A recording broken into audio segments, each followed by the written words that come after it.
Birthdays were never a big deal in my family, at least not for me. For Vienna, my sister, there were sleepovers, gift tables, sparklers, and cakes. For me, a shrug, maybe a last-minute card with no envelope. So when my mom started calling me every morning the week before I turned 26, I assumed someone had died. But no, she was sweet. Soft voice, asking about my favorite frosting, telling me how proud she was of me for trying to be independent. My father, who once called my art degree kindling, texted me big plans.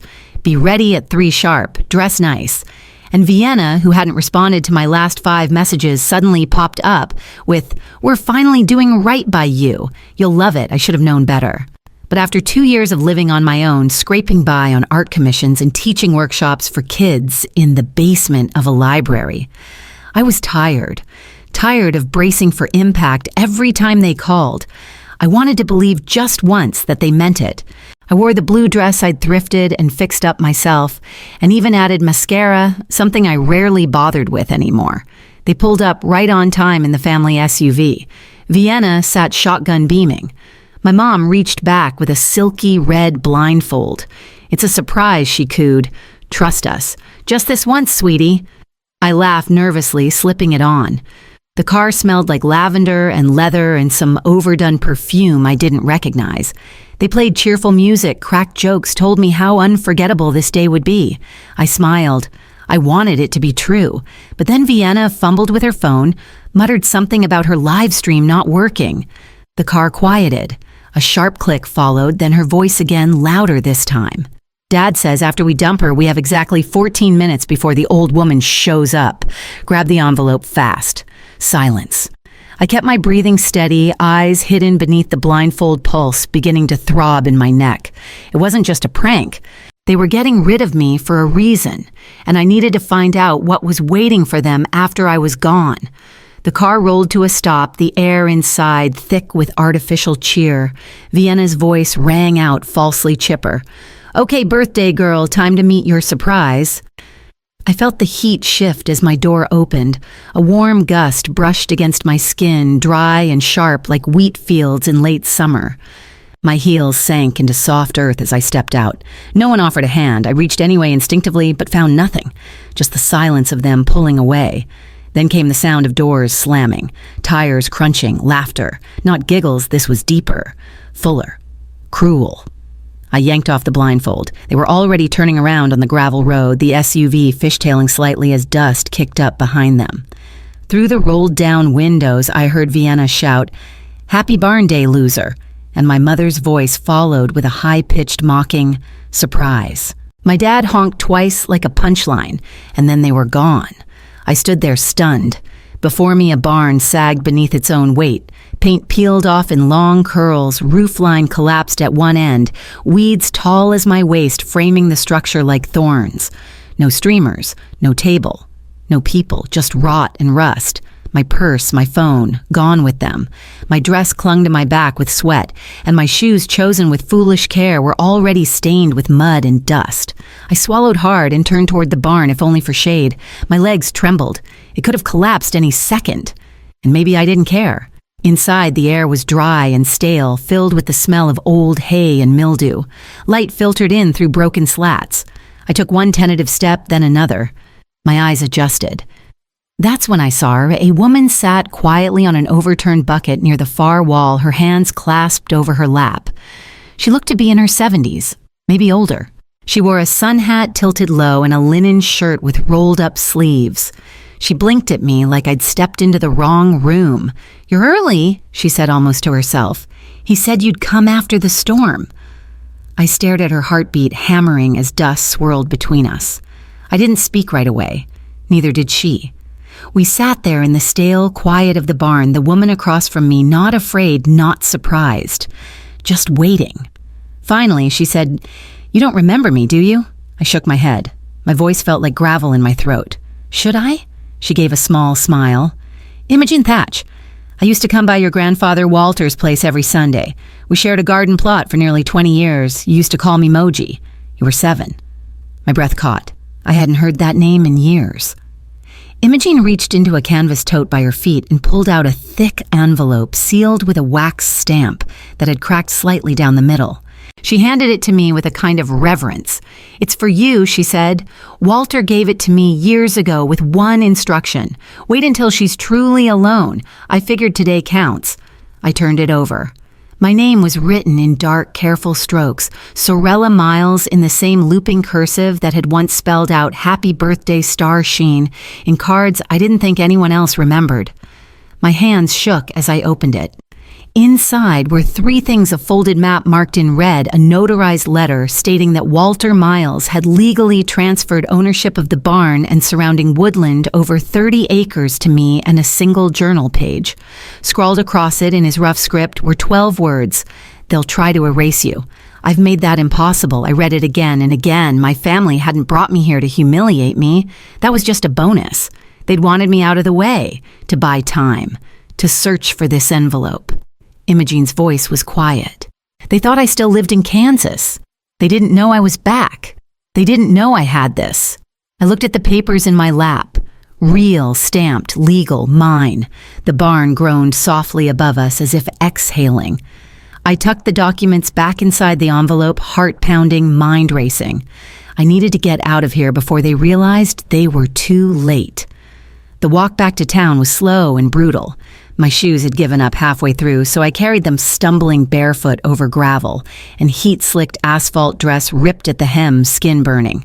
Every step throbbed, but I welcomed the pain. It grounded me. It reminded me I was still here. I thought about every birthday I'd sat quietly through at home while Vienna opened gifts with her name on the bows. I thought about the time they left me off the guest list for a family reunion because there wasn't enough space. About the way my father laughed when I told him I wanted to work with glass, said, "So you'll be a professional window cleaner." The cuts were never deep, just constant, steady as rain against a cracked window, until it finally breaks. But this envelope from Walter was the first time in years I'd felt like I wasn't invisible. When I got back to my studio apartment, I cleaned my feet in the tub, put on sweatpants, and opened my laptop with shaking fingers. I logged onto the county land registry and entered the parcel numbers from the map. The results flashed on screen: the barn, a strip of forest stretching northeast, and a structure listed as uninhabitable dwelling beside a dried creek bed, all under my name, all transferred 5 years ago. They had wanted this. They knew it existed. They just hadn't known it was already mine. I refreshed the page. Still there. Still mine. A notification pinged on my phone. Vienna had posted on Instagram. I opened it. There they were. My parents' Vienna in the center, holding a cake with sloppy pink icing. The caption read, "Finally gave Sorella the barn day she deserved. #family fun, #barn life." My stomach didn't sink. It hardened. They thought it was funny. They thought the barn was nothing. They thought I was nothing, but Walter didn't. He saw me, protected me, trusted me, and now I had something they couldn't mock away. I stared at the deed again, the property lines, the quiet space that was now fully mine. I spent the next morning sketching. Not glasswork, not portraits, just plans. Floor outlines, garden layouts, skylight shapes. I didn't tell anyone, not even my closest friend. I took the envelope from Walter and slid it into a file marked project. I wasn't just claiming the barn. I was remaking it. By the end of the week, I'd emptied my savings account. Every cent I had tucked away from commission work weekend workshops and odd jobs went to hiring a contractor named Les, who didn't ask many questions but nodded when I showed him the land. "It's got bones," he said. "Could be something beautiful." I nodded. "That's the plan." The more we cleared, the more the structure revealed itself. We stabilized the roof, reinforced the floor, replaced rotten beams. I planted marigolds along the back wall where the light hit warmest in the morning. In the loft, buried under dust and mouse droppings, I found them fragments of stained glass frames. Irregular but beautiful, gold leaf edges, blue-green shards with hand-cut angles. I picked one up and held it to the light. It lit up like memory. Walter had made these. I remembered then bare flashes of being 5 sitting on his lap watching colored light stretch across the kitchen floor. He'd called it sun painting. He'd been the first person who said my hands were made for careful things. Now his barn was becoming my hearth. That's what I named it, the hearth. a place where cold is turned into warmth, where stories are told around fire instead of buried in silence. As the building took shape, I drafted cease and desist notices. Nothing dramatic, just a clear legal reminder that the land was mine, and that any entry without permission would be considered trespassing. I sent them certified. A week later, a handwritten envelope arrived. Brenna's handwriting. My mother. Inside one line, "This is a betrayal." I folded the paper, tucked it under a stone in the barn's foundation. Let her words rot there. Because this wasn't betrayal. This was breath. This was air. This was mine. And soon it would be more than mine. It would be a haven. The article was short, tucked into the community features section of the Sunday paper, but it was enough. A photo of the newly renovated barn, framed by marigolds, captioned, "The Hearth, a local artist reclaims forgotten space to uplift women." The piece mentioned my name twice, praised the quiet beauty of the retreat, and quoted a line from my mission statement. Some of us weren't born into warmth. We had to build our own. It didn't take long. By Monday morning, I had 6 missed calls from an unknown number. The 7th went to voicemail. It was my mother. "This is private family land. You have no right." Her voice was clipped, forced calm wrapped over something frantic. I didn't call back. By noon, an email arrived from my father. No greeting, no punctuation. Just, "You need to take that name off the building. We'll get legal involved if you don't." They still didn't get it. They thought threats would undo paper trails. That intimidation would override a notarized deed. Then Vienna chimed in, leaving me a breathy, irritated voicemail. "You're embarrassing us. Why are you making everything so public? You know how this makes Mom look." "Delete it. Just take it down." I still didn't respond, but I didn't need to. That evening, my cousin Michaela texted me, "Your mom is freaking out. She just realized the hearth is the barn, and it's trending."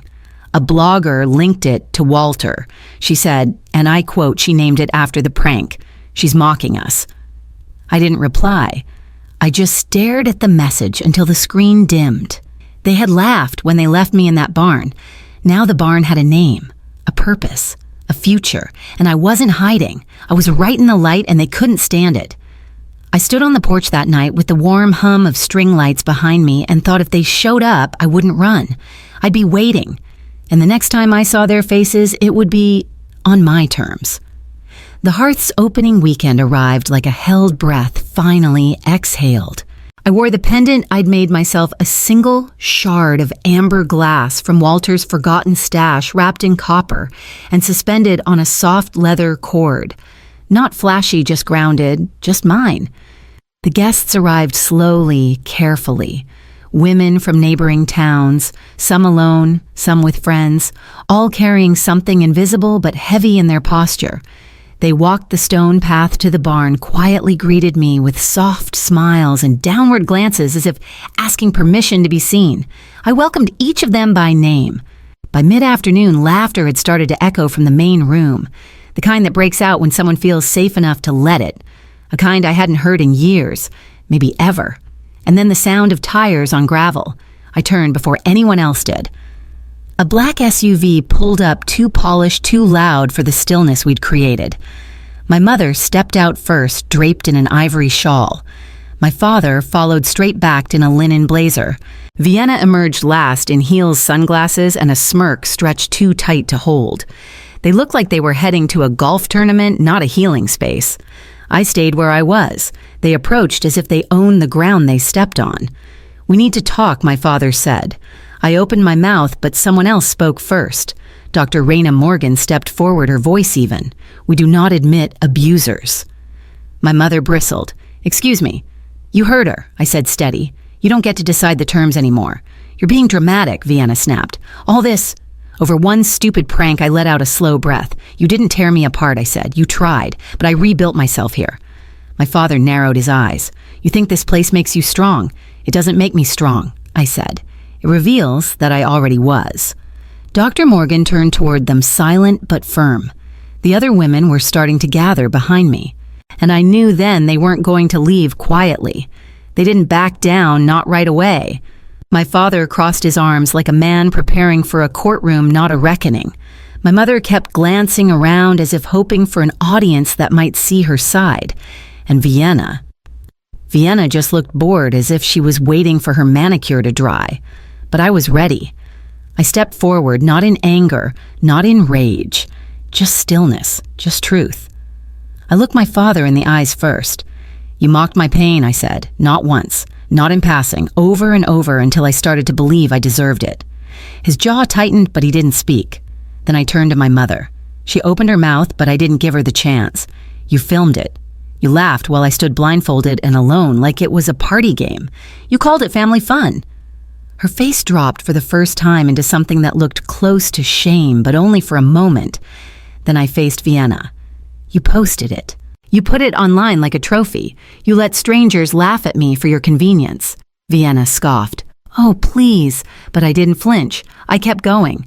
"I'm not your shame," I said, my voice steady. "I'm your shadow, and now I stand in the light." At that moment, our security team, 2 local women I'd hired with backgrounds in trauma-informed work, stepped to the edge of the gravel. No force, just presence. That was all it took. Vienna's arms crossed tighter. "You think this makes you better than us?" I looked at her. No venom, just release. "Not better," I said, "just finally free." There was a pause, and then behind me, applause. Not wild, not performative, just real. The women of the hearth stood slowly, side by side, some with hands clasped, some holding tears. All of them saw me, and for the first time, I felt it. My family turned. One by one, they walked back to their car. No more words. As the taillights disappeared down the hill, I turned back toward the barn, toward the warmth. And for the first time, I felt weightless. Behind the barn, where the weeds used to climb past my knees, I planted a garden. It started with wild columbine and milkweed native flowers Walter once taught me to draw in crayon on the backs of paper grocery bags. Then came lavender bee balm and creeping thyme. Flowers that didn't need to be delicate to be beautiful. Flowers that returned even after frost. I placed flat stones between the beds, each one etched with the first names of women who had visited the hearth. Some asked to be included. Others, left quietly, not knowing their names, would stay. I carved each one by hand. It was the least I could do. Each morning, I stepped out barefoot with a mug of hot tea and walked that path. I didn't wear headphones. I didn't check messages. I listened to the wind run its fingers through the leaves. Sometimes birds nested in the rafters above the barn. Other times, deer stood at the edge of the trees and watched me like they knew I had come home. I stopped checking Vienna's posts. I didn't look for my mother's name in the neighborhood newsletter or ask around for updates on my father. I didn't need their voices anymore. Not to validate me, not to explain, not to apologize. Inside the hearth, the days were filled with quiet conversations, the sound of paintbrushes, tapping glass jars, soft laughter that wasn't cruel. We had community meals. We had silence when needed. Women cried and didn't have to explain why. That was enough. I returned to Walter's envelope once more, to the folded journal page I'd read the day he gave me back my name. There it was again, now pressed flat, my thumb brushing the corner. "You were always the root. Grow wherever you are planted." He had known. Somehow, through all the noise, he had seen the girl they had tried to bury. And now, here in this soil with no one left to laugh at me, I was blooming. The garden was growing, and something even bigger was just beginning. The final retreat of the season ended with tea in the reflection garden blankets, over knees, and the quiet hush that follows healing. The air had that soft ache of autumn leaves rustling just before letting go. Most of the women had already shared their stories, not because they had to, but because this place asked for nothing and offered everything. When they turned to me, I didn't have a speech written, just the truth. I stood at the center of the circle, palms open. "They left me in a barn," I said. "They said it was funny, said no one wanted me, called it a surprise. The women didn't flinch. They'd seen cruelty wrapped in ribbons before. I was a joke to them, a target, the weak link." I glanced at the barn, now warm with amber string lights, the windows framed in glass I'd cut with my own hands. It didn't haunt me anymore. But I built something warm over their cold. I made a fire from what they tried to freeze. I made a home out of what they threw away. I paused. Let the silence land. Then I repeated the words painted in gold above the barn door, so words I'd traced at midnight with my fingertips before committing them to brush. We don't go back to the people who buried us alive. We plant gardens over the places they left us for dead. For a moment, no one moved, and then one by one they rose. Some clapped, some cried, some just nodded with a knowing that didn't need sound. I stepped out of the circle toward the edge of the garden path where the last patch of marigolds still bloomed defiantly in the cooling air. The stones with their names caught the light. The wind swept through the barn's open door behind me, not as a threat, but as breath. I didn't feel small anymore. I didn't feel forgotten. I stepped into the sunlight, the ground steady beneath my feet, and let the warmth rise up through my soles into my chest and out into the space that was always meant to be mine.